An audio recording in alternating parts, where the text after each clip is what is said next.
Coming up on Mountain Law Monday, I'm Buddy Martin, the program tonight, featuring comments about why it's time for Billy Napier to turn the page, my column on Gator right now.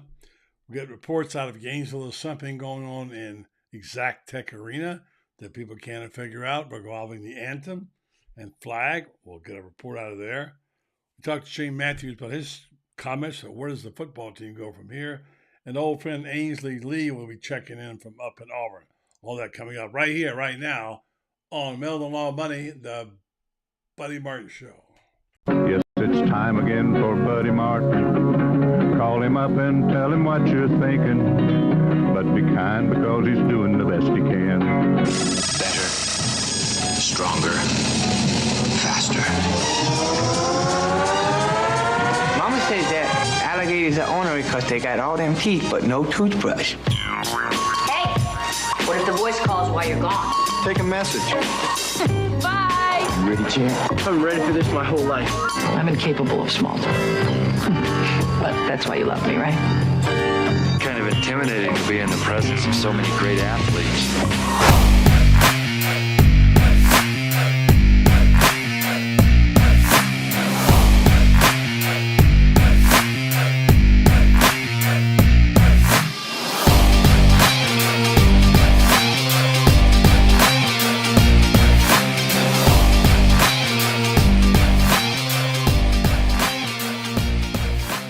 Good evening. Welcome to the program. I'm Buddy Martin. It's on 5 days a week now. You'll be hearing us, and glad to be talking to you today because a lot's to talk about, especially regarding what happened at the Swamp on Saturday. A good contested football game, but one of the low points of Florida's football program, losing to a team that was winners in the SEC. I've got to a point where I'm saying now it's time to turn the page.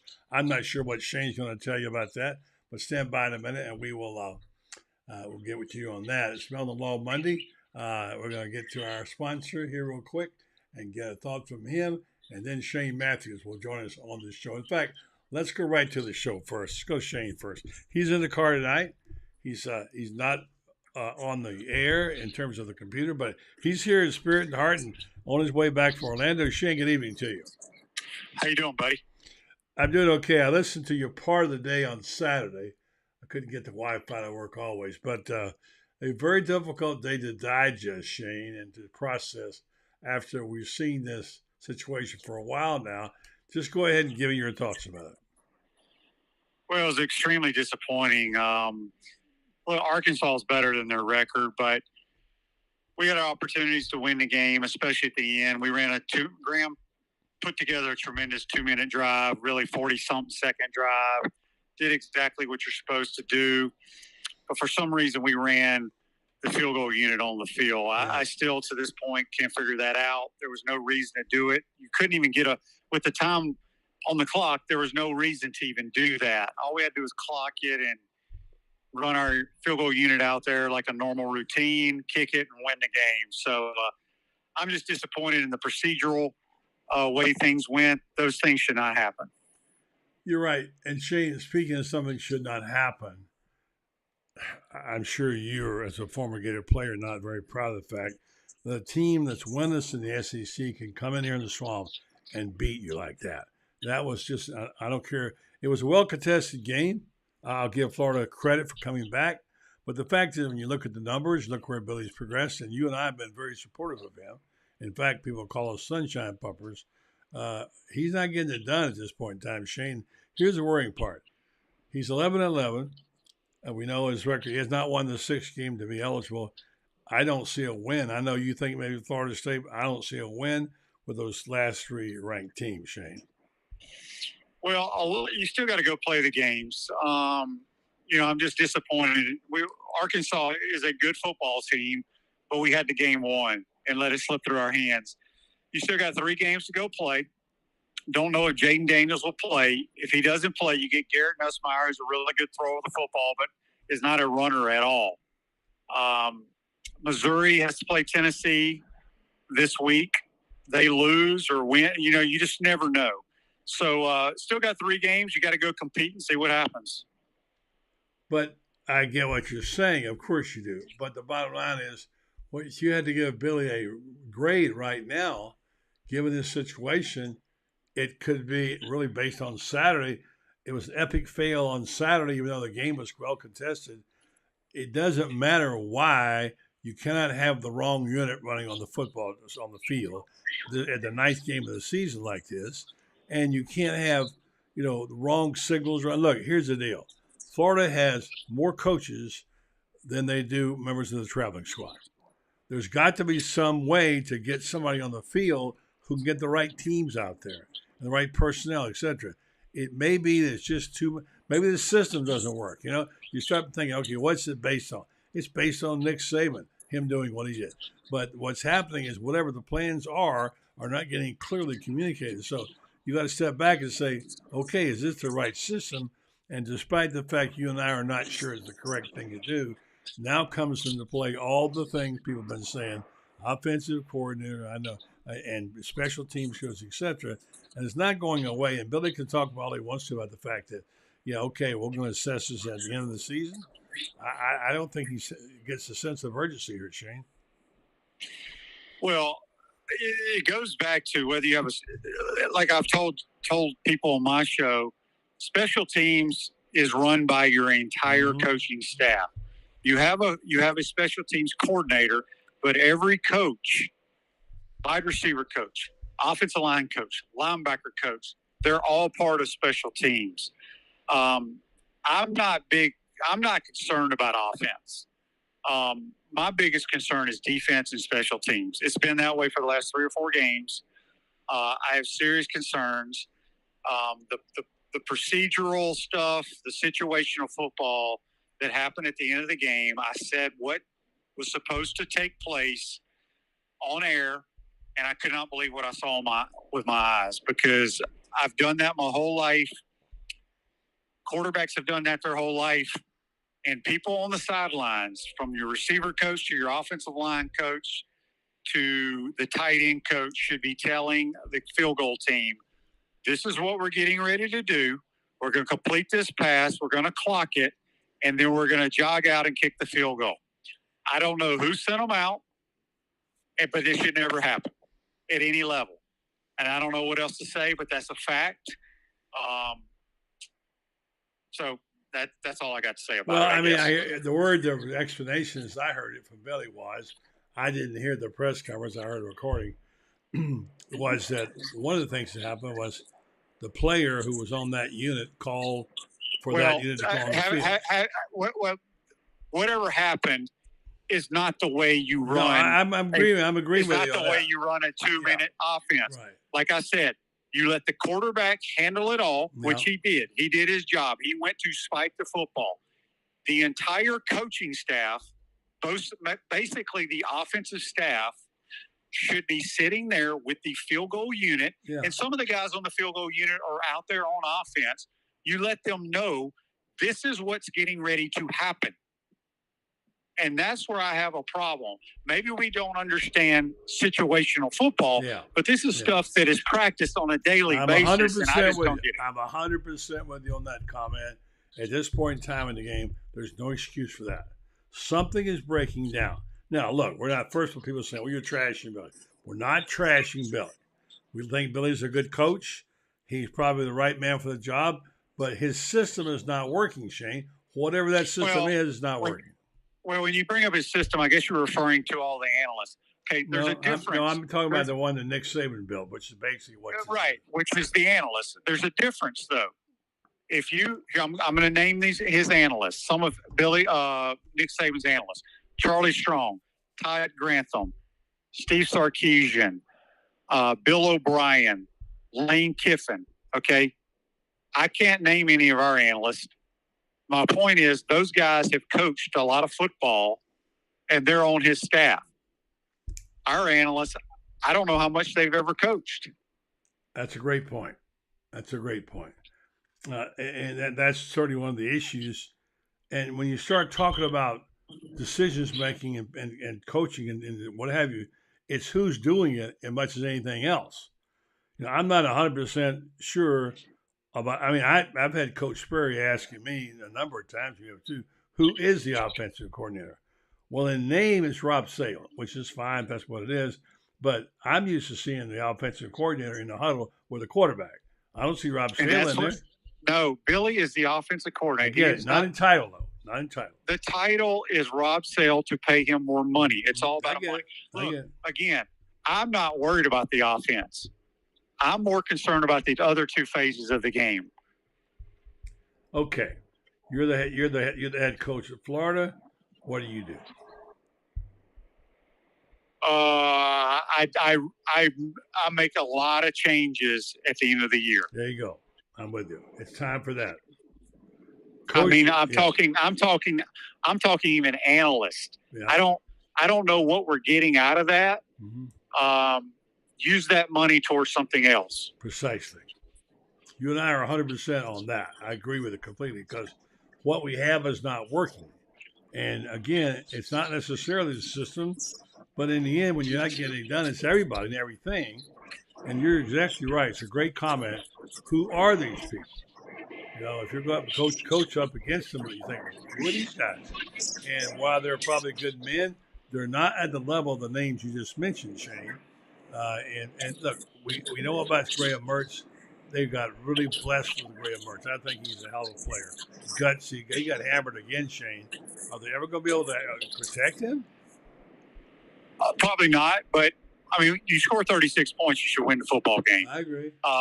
If you saw Graham when he tried to spike it and saw what was happening, he had some choice words coming to the sideline. Yeah. And I don't blame him one bit because he was in complete control of the operation. Meaning what?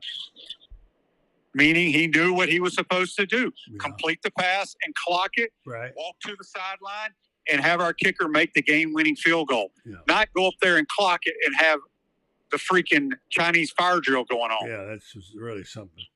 All right, so Shane, when you reassess the program at the end of the year, which they do, or is it necessary to do what people are talking about, play caller, offensive coordinator, a special teams coach? What do you do about that? Like I said, I've been harping on it for 3 weeks now.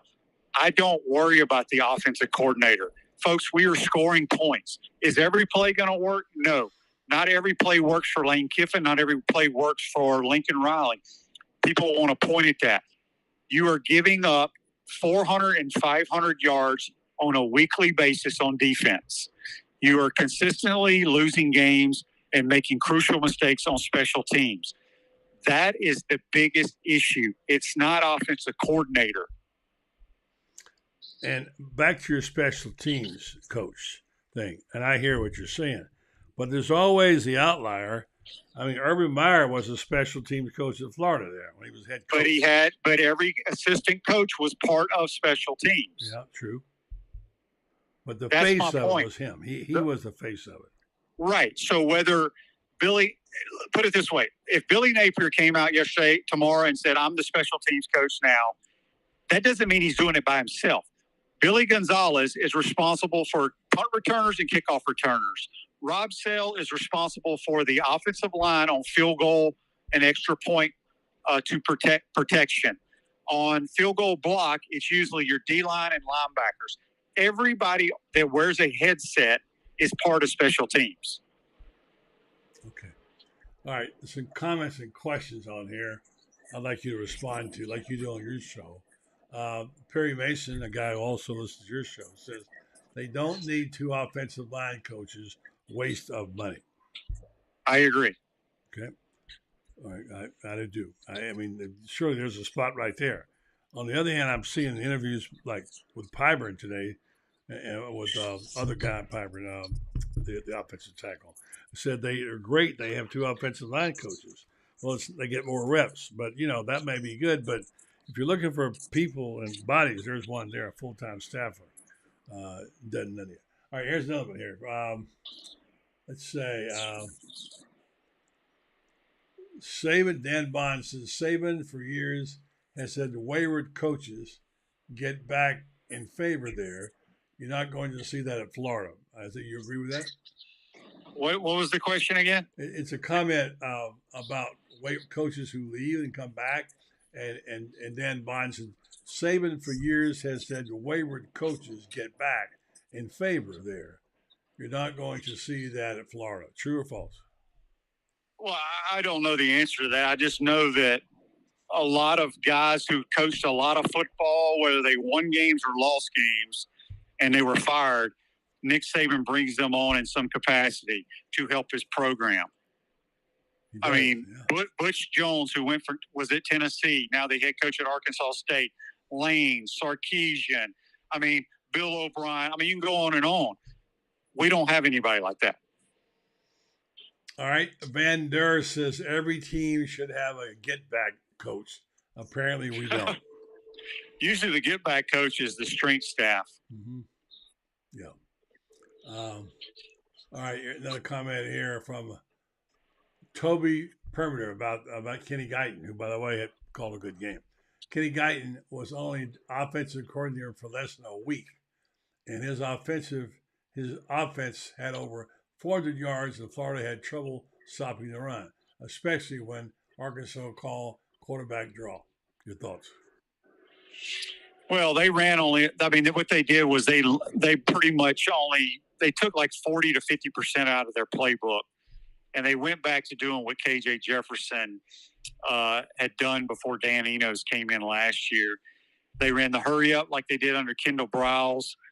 They got Rocket Sanders back, which definitely helped, but they ran big KJ Jefferson, and they probably ran about 8 plays the entire game, and we had trouble stopping it.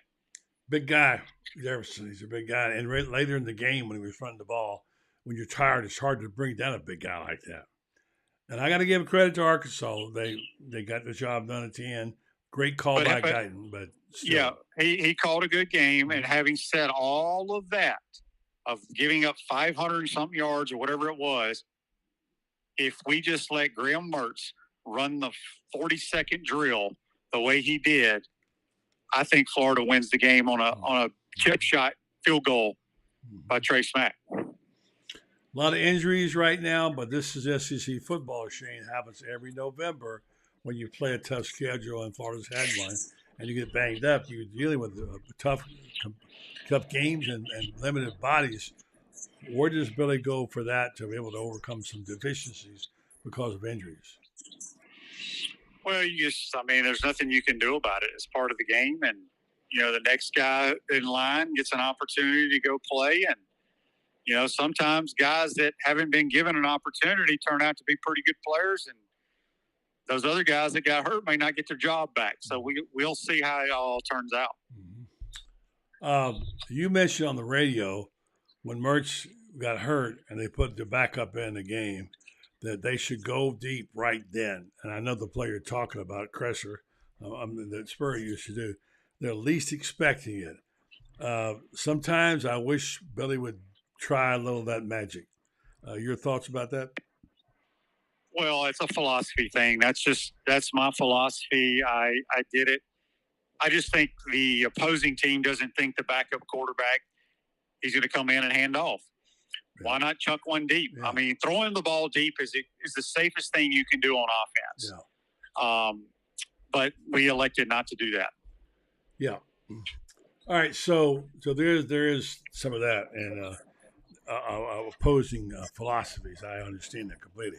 Well, Shane, let's look around the league, and we'll talk about this probably in the show tomorrow. What we have here at the end of the year, we have a lot of surprises, not the least of what's happening in Texas A&M. My goodness gracious, is Jimbo going to survive that? And who is the team to watch that we haven't talked about? Probably Ole Miss, perhaps. Georgia's Georgia. We know that. Ole Miss is a great story. They've had a very easy schedule, quite honestly, when you look at it. I don't think they stand a chance against Georgia, but you never know. But it's a good year for the Rebels, no question about it. Anybody else you see out there? I think Alabama is going to be right in there. What do you see? Gives it to Georgia, and naturally everybody should. What do you see in the race to the end here? Because it's November, upsets do happen. It's SEC stuff going on. Is there anybody in particular we should be watching that we're not watching, Shane? No, I think some crazy. I mean, just crazy things would have to happen for Alabama and Georgia not to meet in Atlanta. I mean, Georgia's got a two-game lead on everybody. I think they'd have to lose every game they play from here on out. So they're locked in. Alabama's pretty much locked in as well. And Georgia's getting better. I mean, I think they're getting their personnel is deeper. Their injured players are back. I was talking about this to Urban the other day about how some people seem to get players back when they're after being hurt at just the right time. You know, Urban had to have them at Florida. That may have a factor in it, but you know, I just don't see anybody beat Georgia. Do you? I don't. You know, anything can happen once they get in the 14 playoff, but I think they're a very good football team, extremely well coached, and I believe maybe SEC championship game or the 14 playoff start. I think Brock Bowers will be back, and they're just adding one of the best players in America to their roster. Sure. And Shane, it's beautiful weather. I'm sure you get on the golf course a lot and don't see all the games going on. In terms of, and I have not seen Washington since earlier in the year. This team is not on somebody's radar. Did you think Washington would be here when the season started? Well, I knew they'd be pretty good offensively with Michael Penix Jr. They're not great defensively. They're still undefeated. I think they have some more difficult games. They're probably going to end up playing Oregon in a rematch in the Pac-12 championship. So we'll see what happens there. But, I mean, I guess the only team that kind of matches up with Georgia, in my opinion, is probably a little bit of Alabama, but more Michigan. But I don't know a whole lot about Michigan at this point. I know one thing, your coach is in trouble. It seems like it gets worse every day. What are your thoughts about that? It's a shame. It's a shame what's going on there. I don't know what to think about it because I don't want to see the kids not have an opportunity to play for a Big Ten championship or get in the 14 playoff. So I don't know what to do, quite honestly, buddy. But it's bizarre, as you mentioned. It does seem like something new comes out every day. It really does. And he didn't make it much better. Did you see Ric Flair posing with him today? Saying he's a Wolverine fan now. Ric Flair is everybody's friend. Used to be Florida's friend. That? Ric Flair. Oh, the Nature Boy? Yeah. I did not see that. Yeah, it's all over the Five Bob today. All right, so before you get out here, Shane, let's look at what's ahead, realistically speaking. Florida and Billy Napier is 11-11. He's got to have to win 2 out of the 3, obviously, to not be a 500 coach after 2 years. That's not going to happen. How will he be judged after this year, given that he's not likely to have a winning record?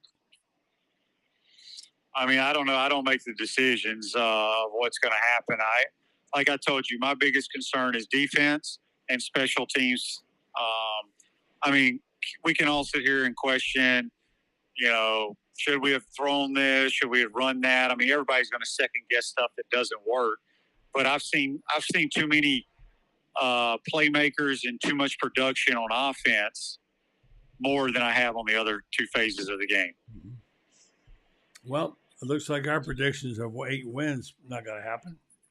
I picked it. No, I mean, I like I told you, I went off that because of the skill players, the 3 true freshman wide receivers, and the quarterback.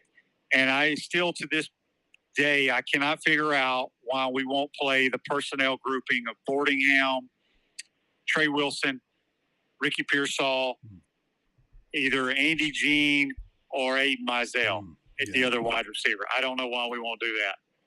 What can you say about Eugene Wilson? What a player! And by the way, I heard you talk about the throw that Mertz threw to Wilson for the touchdown. A perfect throw. I texted you. I thought it was Mertz's best throw of the year for the touchdown. Yeah, it was a phenomenal throw. His first touchdown going towards the north end zone. The timing, the ball placement between 3 defenders. Yeah, I mean, look, people know how I feel about him. I think he's an outstanding thrower. I think he's an outstanding leader. I think he's just a really good college quarterback.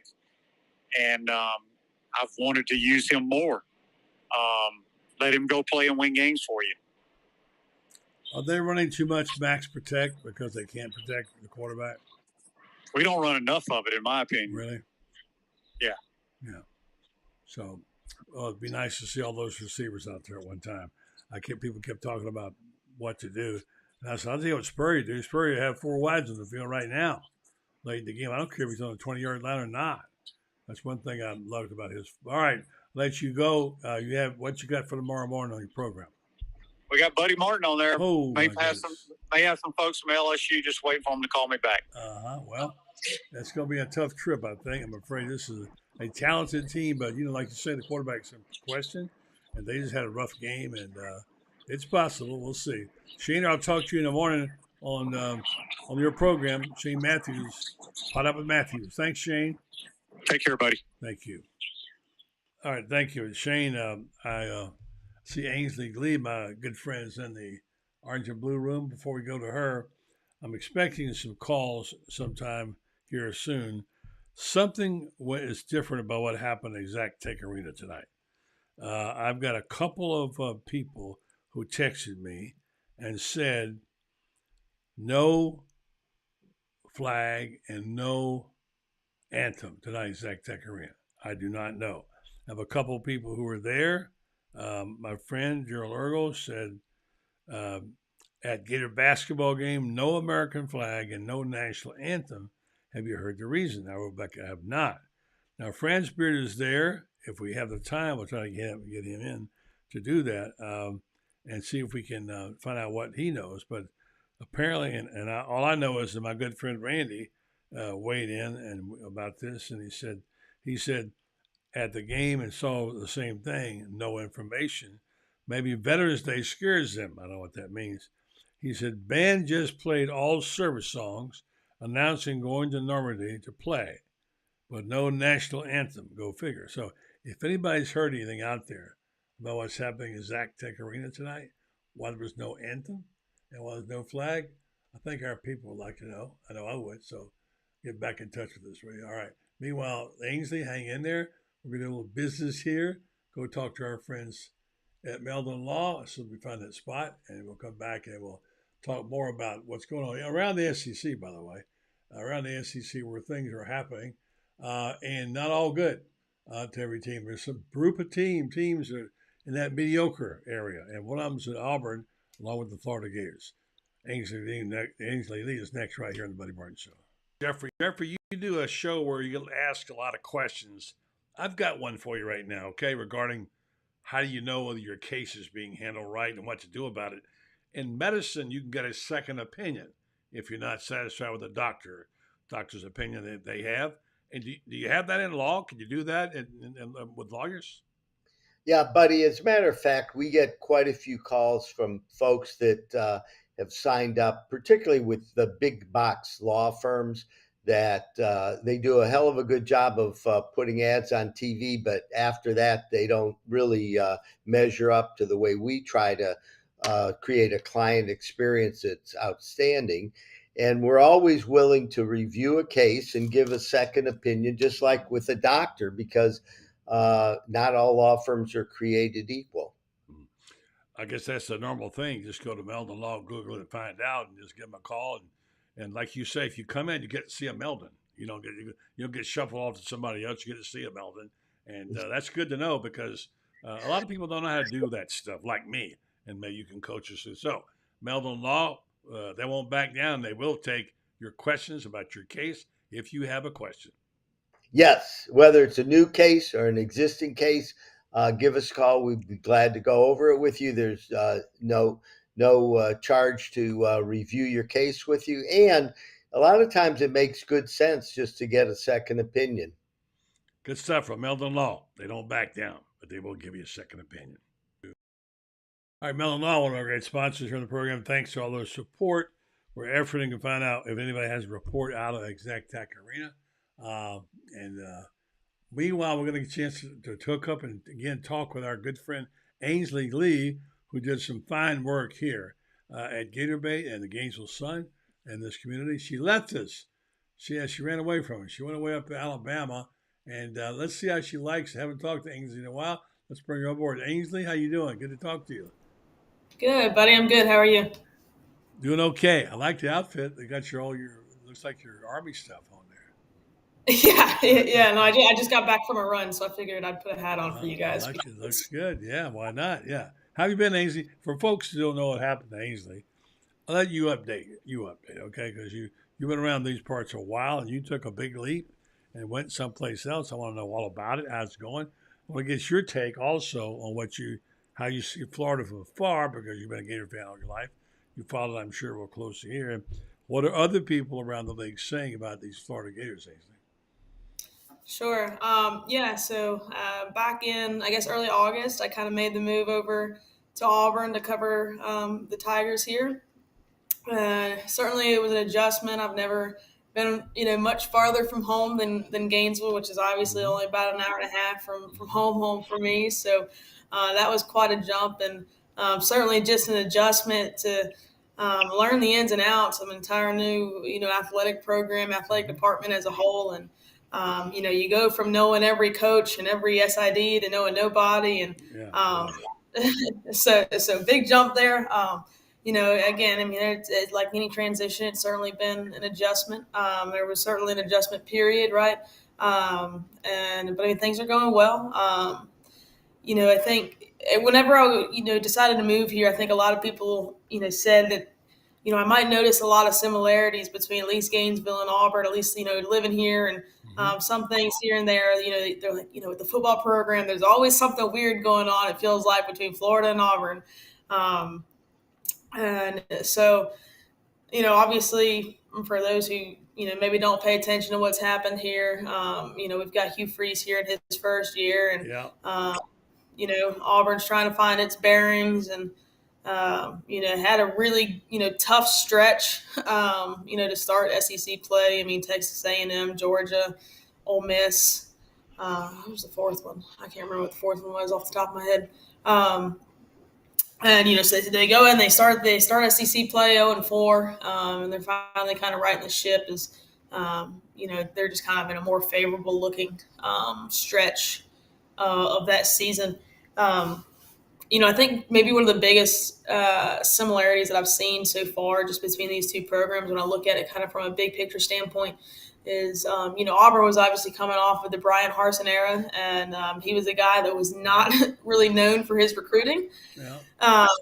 And then obviously, and I said from the start that, you probably wouldn't find anybody who wanted the Dan Mullen experiment to work more than I did. But, he was a guy that just really maybe wasn't getting the job done at the recruiting standpoint. And so I think when you look at the rebuild of these two programs, they're kind of similar, just in the sense of you've got two guys that are just hitting the recruiting trail really, really, really hard. And you've got two fan bases that maybe aren't seeing the results they want on Saturday. And so you're just hearing patience preached a lot, whether it's Napier, whether it's Coach Freeze here. And, as much as it pains me, especially considering my father's a Florida State fan, you're stuck in this, you're stuck in this weird thing. Whereas is what Mike Norvell's done, is that kind of anomaly thing, or was he an exception, or is this kind of what patience does? And maybe you use that as an example for these fan bases. I don't know. I guess only time will tell there. But I think in terms of what I've watched of Florida, the most Florida football I have watched live was the first half of the Kentucky game. Okay. So you guys can judge. Maybe I need to not watch. I don't know. Maybe it was me. Yeah, and you were pretty passionate. By the way, the first thing you got to do is find a good apartment, which you moved to a place. I assume that all worked out okay for you. Are you living in Auburn, Opelika? Where are you living exactly? So I am actually walking to. I walk to the stadium every Saturday. Okay. I don't park, so I'm right on campus. That was one of the things that really drew me to the area, was just how small and kind of quaint it felt. I was kind of shocked at the size of it. Going to UF and growing up around UF, like I thought every SEC school in the country was about the size of UF, and then I get here and it's so much smaller. Just so much smaller. So, living here has been good. I've got my dog with me, but otherwise it's just her and I. There you go. What's your dog's name again? Yeti.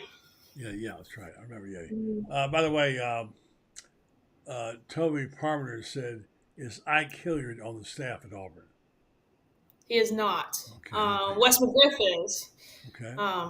So we've got Coach Crime here. I know obviously he spent some time at Florida. Yeah. Yeah, and one of the things about when you're an expatriate, like when you move, and I did that same thing. I went to Nashville. I was about your age, and at Vanderbilt, I knew the coach at Vanderbilt because he coached at Florida. It's a different deal completely. When you're raised on Gator football, and you go out to Vanderbilt, and you see 25,000 people. You think, well, this is different. Now Auburn doesn't have that problem. That is still probably the most underrated stadium in the SEC in terms of noise. They are loud there and raucous, and Auburn has good fans. So now, have you indoctrinated yourself with all the things, like Toomer's Corner and all the things that are happening there with Auburn, and you know all about that now? Have you gone rolling? I have. So my first, my first home game here, Auburn's hosting UMass, and so. The storylines aren't exactly plentiful in terms of the X's and O's per se. And so, I kind of set out to try to do something real different. And I did a game day diary is what I called it. And just experienced my first game day at Auburn from, start to finish. And I woke up and it's about 6:30 in the morning. My alarm was set for 7, but I woke up at 6:30 and for some reason my power was out. So that was super fun. And so I walked downtown and got myself like a bagel at one of their little bagel shops, and obviously had found out that morning that Jimmy Buffett had died, and obviously Jimmy Buffett spent some time going to school at Auburn, so that was a big thing here on campus. The tailgating scene was just, Jimmy Buffett was all that was playing that afternoon. But yeah, certainly made it a point to kind of make sure I went to Tiger Walk. And, in that story, I kind of threw some shade at Gator Walk a little bit just because they don't compare at all. Tiger Walk is about the course of the entire campus. They walk through the entire campus here. Really? And so they estimate that about 20,000 people come to Tiger Walk. It was just unbelievable. And then, obviously you hear the lore and kind of the fairy tales of like the eagle flight. So I made sure to experience that. And that was definitely cool. That's really cool, I think. Yeah, it was one of those things you hear about it and just it does. It kind of feels like a fable or a fairy tale a little bit, and you finally see it and you're like, holy part of the cow. lore of Auburn football, Right. So that was super cool. And then I did make sure to kind of pack up real quick. I missed out on the first press conference. I was like, nope, I got to go to Toomer's. I got to go see it. Okay. And so that was good. And those trees hadn't been rolled since 2017. I know, because Harvey, what's his last name? I've forgotten. The one Updike, Updike, And so obviously the folks were, even though it was just a win over UMass, it was a big deal for them to be able to get back out there on that corner and roll those trees. So that was super fun, cool. All right, back to your Gator roots. I know you openly or silently rooted for the Gators when you covered stuff like that. How did you feel when you saw they lost to a winless SEC team in the Swamp Saturday? Yeah, that was rough. Obviously I was in a press box, so I wasn't able to really watch it the way I would want to, or maybe not want to, perhaps. I don't know. But, I remember getting the text saying, hey, Arkansas is up 14-0 on Florida in the first quarter. And I was like, ooh, what happened? Not even the first quarter, the first 3 minutes. Right. And I looked, maybe a couple of minutes later, or, half hour later, and they had kind of evened it up a little bit. I was like, okay, they'll get it together. And then I was sitting in the press box. Auburn's game was just about to kick off there in Nashville. We were at Vanderbilt, and I saw that Smack missed the field goal. And I think the one thing they had going was a perfect field goal kicker. I love that guy, and lo and behold, he misses when they really need him the most. It was fun. The beat here, the guys on the beat here are all real good, and it's a tight-knit group, and many of them went to Auburn, and so, they give me some hell every now and again for, having gone to Florida, rooting for Florida, and I think we were just about to start the national anthem, I think, at our game when he missed that field goal, and, I think I probably said something along the lines that I probably shouldn't have whenever, the national anthem's about to play, and the beat got a kick out of that. But Yeah, I don't know. It was a tough pill to swallow, right? Yeah, right. Admittedly, I remember I texted my brother and my family members and stuff the morning of the Georgia game, and I was like, man, I don't know. I just kind of feel good about it. I feel good about it. This was the same Georgia team that I'd seen really struggle against Auburn, right? I mean, Auburn pushed them to the brink here at Jordan Hare, and I don't know. It's just different team showed up in Jacksonville for sure. Ainsley, I got Chris Doering on live coming to me from I think he's in Atlanta. I'm not sure. I want to grab him real quick. Give me 30 seconds worth of what you see ahead for these Gators with 3 games to go. Well, all ranked. I know you're from afar. You got to win 2 if they have a winning season. So give me your take real quick. Yeah, I mean, I'm gonna be honest. I haven't seen enough of them to kind of make maybe an educated take. I think this last loss is probably a gut punch, and it should be. It absolutely should be. Obviously, that game at Missouri is not going to be easy. Game at LSU is not going to be easy. The only thing is that game at LSU is always funky, so you never know what's going to happen. And obviously, Jaden Daniels kind of being up in the air certainly plays a role. But I don't know. I mean, it's a really tough stretch, and you just got to hope that those guys respond the way that fans probably hope they really want to. I mean, sure. Now's the time. Ainsley, great to talk to you. Good luck up there. We miss you down here in Florida. You can come home anytime you want to. All right. Yes, sir. I'll pick you up at the airport if you need a ride. All right. Good to talk to you, Ainsley. Appreciate it. Yes, sir.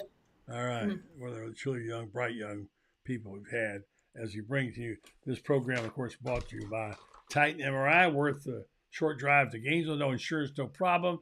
Pay with cash or card with the same day scheduling. Titan MRI.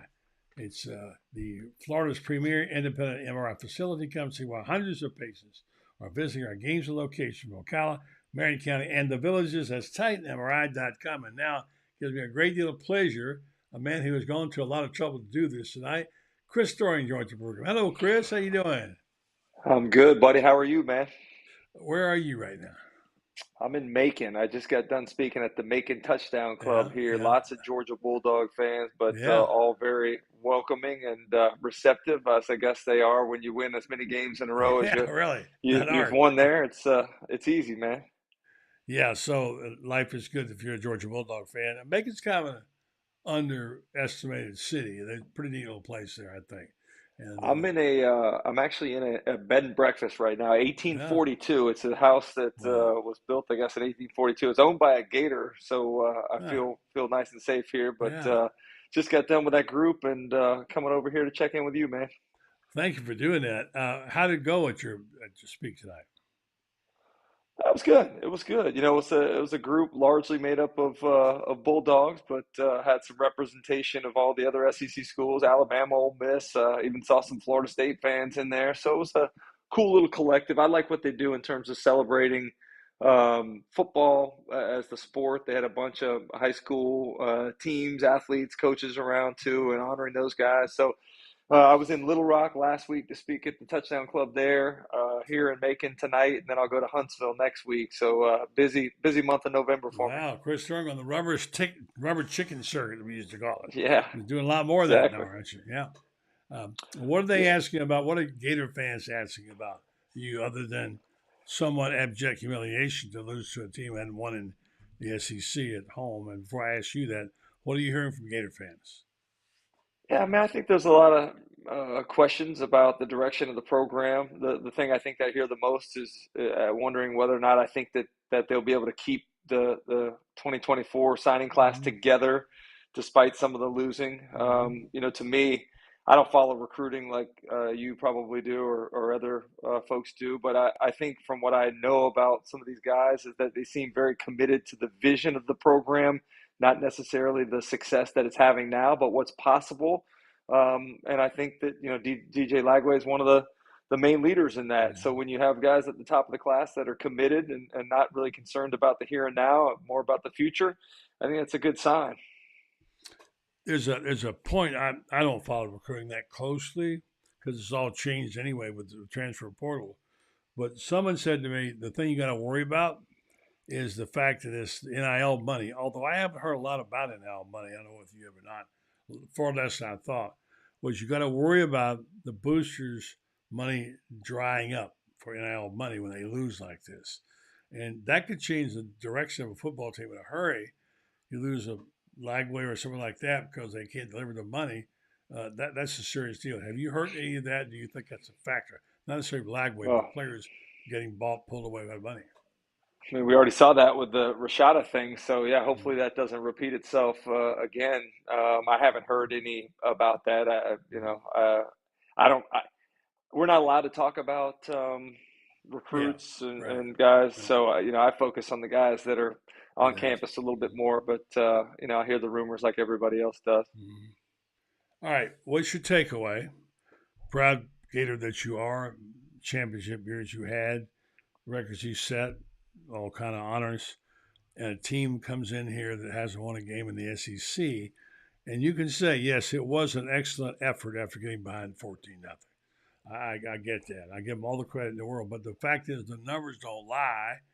They lost the game. They're not even bowl eligible, might not be, and Billy Napier, although I like him, I think he's a good coach, is 11-11.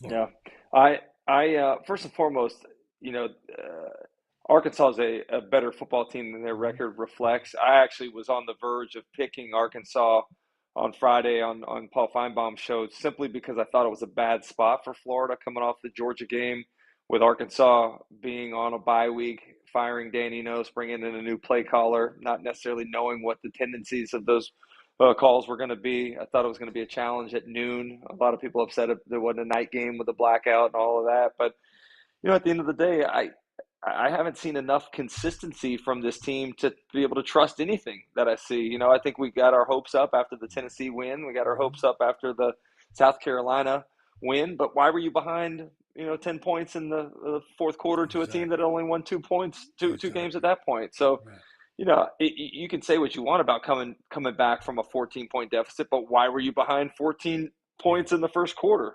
So I don't celebrate moral victories. Florida's not a place of where we celebrate moral victories. I think when I watch the tape, I see on defense a lot of young guys that are out there making young guy mistakes. I think that's part of the transition. But, the thing that bothers me the most, buddy, are the procedural issues. And I talked about this with you back after the Utah game. When you have as many procedural issues that are basic football things, it leads me to believe that either, the attention to detail is not there, the overall control of the program's not there. Like, something is amiss right now. And I mentioned it on my show this morning. There has to be a change, whether it's hiring a special teams coach, whether it's turning the play calling duties over to somebody else to let Billy Napier focus on the program as a whole. What's happening right now is not working. And so I'm not saying that anything needs to change in terms of firing coaches and changing anything else. I'm just saying that I think there's an adjustment. This isn't Louisiana Lafayette. This is a different level of program that requires a different form of leadership and the ability to delegate a little bit. And, I think that's something they're going to have to talk about in the offseason. Very well said. 100% agree on that. They got no business being in that situation anyway, like you said, when you get down like that. And here's a point that Shane Matthews made earlier. I know he's your good friend. You guys talk a lot. We talk about the Nick Saban school of, football, how to run with this program with a lot of analysts, which we've seen. Saban had a bunch. Billy's got a bunch. I mean, what's wrong with this picture? They have more coaches than they have on the traveling squad. Coaches, Yeah. If numbers were the game, then that would do it. The problem is not just how many, it's who they are. And Shane says something, I can't name you hardly any analysts at all, but you know who Nick Saban had for analysts. So if you're going to have analysts, you can't get guys who are just cast-offs or rejects or young kids. You have to have some Charlie Strongs, as we talked about, guys who got some experience in there. It's not just the number, it's who they are. Can you name me 2 or 3 analysts? I can't name any. Yeah, I can't name any either, nor do I know what their jobs are necessarily. So, it's great to have, numbers that you're, on your support staff, but I do think there's something to be said for, one, everybody understanding what their job is and being able to perform it at a high level, and 2, having some folks that are qualified to execute those jobs. Again, I'm not probably the expert on being able to talk about this group of analysts, but what I see now. But football. You know football. You know people reputation. I mean, you can look at it and say, well, exactly who are these people? When you can't identify them, that tells you a lot. Yeah, I think, being a college coach is a difficult job because it requires the ability to both recruit and develop and be able to coach in the game. I think he's shown that he can really recruit well. I think he's identified players that fit well into the schemes that they want to run. I'd love to see, a little more aggressiveness with some of the play calling and the downfield passing. Austin Armstrong, I think, is still trying to break in a lot of young guys that are inconsistent in their performance on the defensive side. But, the overall lack of understanding in a situation in college football where you get a first down, the clock stops. There's no reason to be running people off the sideline there to get a illegal substitution penalty. To me, whoever's in charge of that, since there's not a special teams coach that's delegated for that, whoever's in charge of that has no idea what's going on, and that's a bit of a problem. I wrote the most critical column I've written on Florida in a long time today, saying much of the same things that you just said.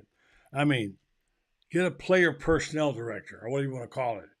Get someone who can count noses, who knows what team's supposed to be out there to win. Situational football is what it is.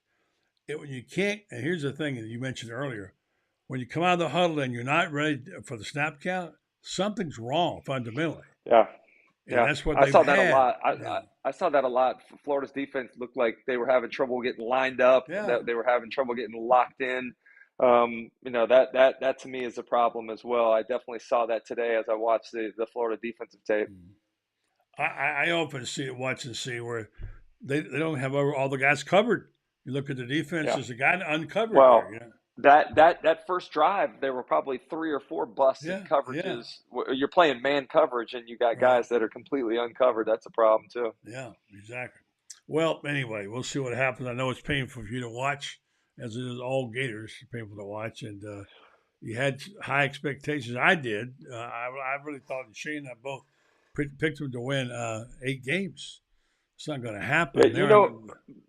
For me, buddy, I think I went back, when I was at Media Days, I was on College Football Live, and they asked me the question about Florida's over-under 5.5 wins. I said under at that time.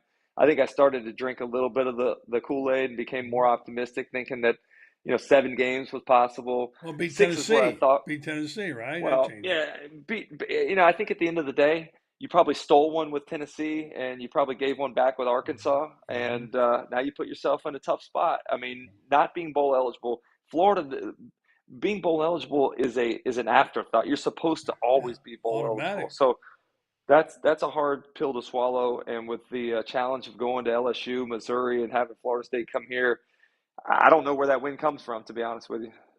I don't either. I don't see them winning one. That's going to be a very difficult one. So, all right. So I saw you on the program today, and you talked to me, and you said in your comments, your tweets, whatever, they are about what I thought they would be. And you're right. Whether you win one, lose one, whatever, Tennessee, Arkansas, etc. Turns out that the number 5.5 was not an unreasonable number. I thought it was. I thought it was a piece of cake to go over, and obviously it's not. So those guys in Vegas, pretty smart. Yeah, I think they definitely are smart. And you and I last time we talked, we were talking a little bit about Missouri. Man, are you more impressed with Missouri than last time we spoke? I am. Yeah. That's a good football team. Like quarterback play has been really good. Play calling's been excellent. Defense, buddy. You know what? You know what they did? Eli Drinkwitz turned over the play calling duties to Kirby Moore. Yeah. Let him do all of that stuff. They've been aggressive in their play calling on offense. Yeah. They developed weapons around the quarterback, and I think that Eli Drinkwitz has said it himself how much easier he is able to handle the job of being the head coach at Missouri and not necessarily being caught up in the game planning and play calling responsibilities as an offensive coordinator too. Why do you think Billy's so stubborn? Who said he'll just say, "Well, we will reevaluate at the end of the year." We don't have that much time. I mean, the natives are restless right now, and you better talk about it. He was asked over the weekend, and I do like Billy Napier about, well, can you give Florida fans a little reason to be patient? He said, it's not my job to preach patience. Well, Coach, it is your job to preach patience because you don't want the natives restless at Florida. It's not a place you get out alive, as the swamp goes. So there's that. And then of all the things he talks about, play calling, special teams, etc. There's just too much. And Coach Spurrier says the same thing. Today he couldn't do. Robert Meyer says he couldn't do it all right now. Recruiting and throwing in transfer portal.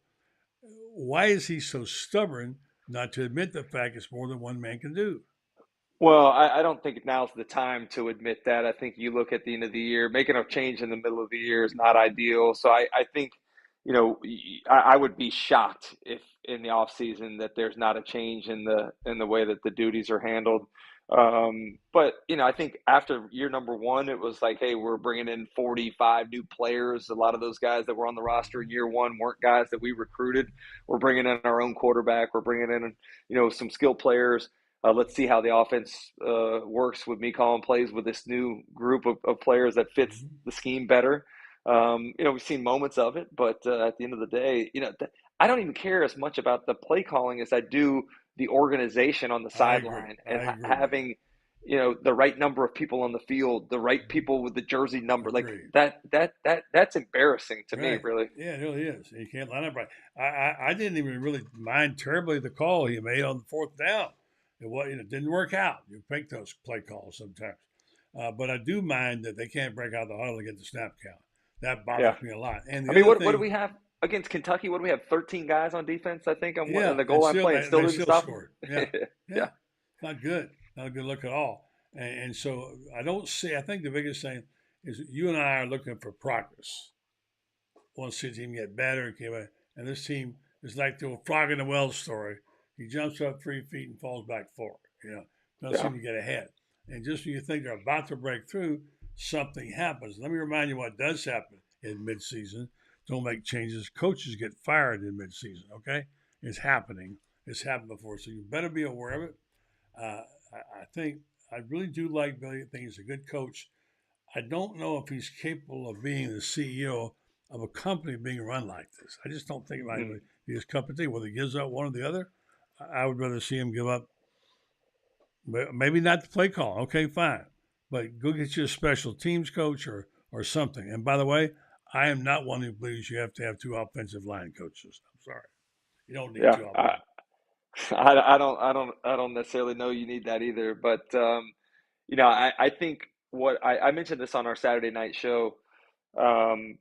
Good teams know how to win. Good teams do the things it takes to win football games at the end. You watch Georgia, you watch Alabama, they know how to win. They know how to close out ball games. Missing extra points, missing field goals, not being able to understand that you can clock the ball and walk your team out there without having to run the field goal unit on.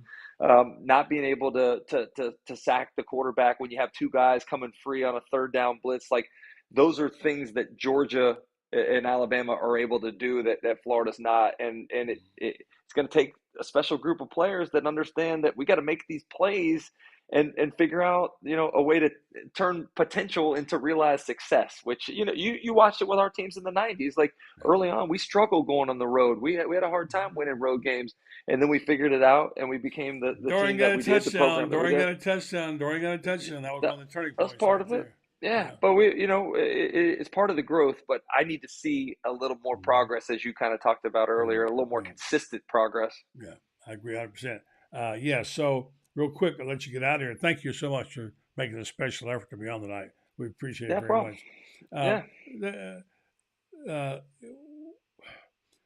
What's the one thing above everything else, other than winning football games, you'd like to see happen to the Florida program?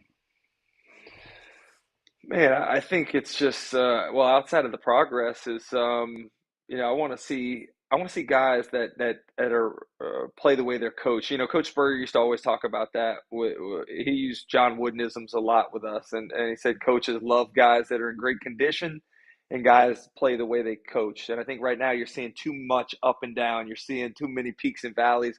I want to see guys that consistently execute their job, that don't have busts with guys running wide open on defense, that don't not understand how to get lined up, that don't bust protections and let our quarterback get hit in the face. I mean, how many times has he taking shots this year because we can't, even getting a way to slow a guy down. Like I need to see guys that one, care, and two, execute what their jobs are consistently.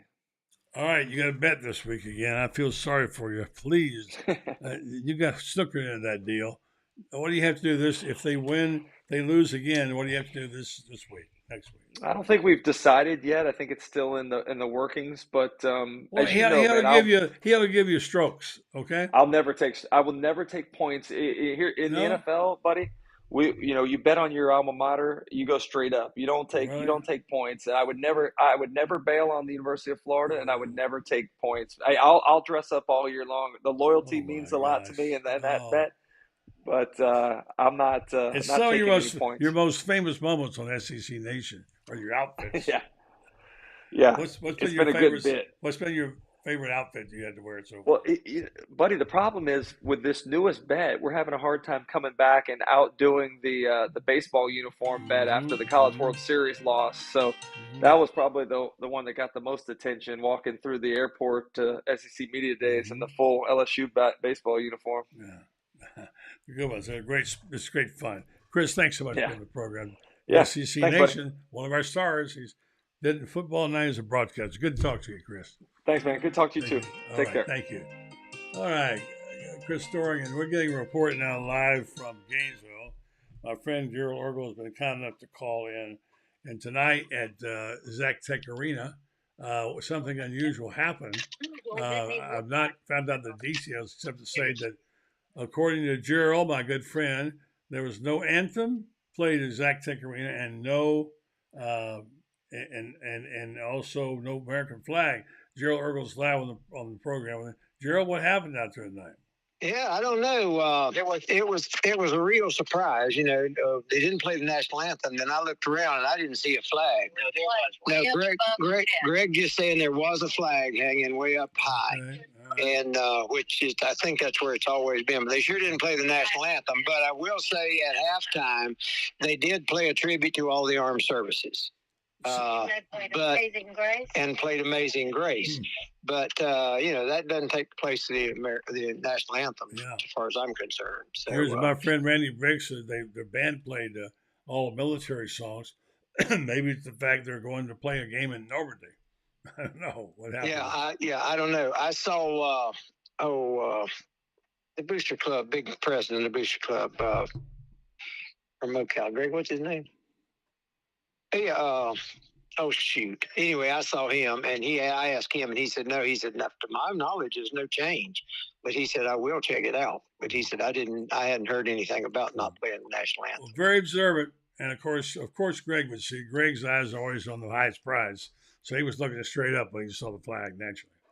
Yeah, right. Yeah, right. That's about right. Yeah. But anyway, we won 93-73. Good game. What impressed you? What player impressed you? How'd Google do? He looked good. In fact, I think he was high point. He and where's my Kugel looked really good. Yeah, Kugel looked real good, and looked good. Han Logan. Yeah, Han Logan. He's Han Logan. He's the 7-1 guy. He's Michael Han Logan. Samuel. And he looked really good, and then Samuel looked really good. But to me, they hustled. They hustled. Seemed like they hustled a lot more than they did last year. And so I'm kind of impressed. I think maybe we could have a pretty good season. Todd Golden's a good coach. So hopefully he knew better than Billy Napier's not his first year. Unfortunately. I hear you. I heard that 2 or 3 times tonight. Hope it's better than the football team. Gerald, thank you for that report. Okay, buddy. Tell Greg hello. Thanks. We'll give him a working press. I'll do it. Right, okay. Thank you. Bye-bye, Vincent. Bye-bye. All right. My local people checking in there. Give us a report on what's going on. There was a flag, after all. Let me tell you about Renstar Medical Research. With a proven reputation as a high-quality, patient-centered clinical research facility, Renstar Medical Research brings cutting-edge clinical research trials to Ocala in areas like Alzheimer's, psoriasis, dementia, osteoarthritis, migraines, fibromyalgia, and many other conditions that affect people in our community.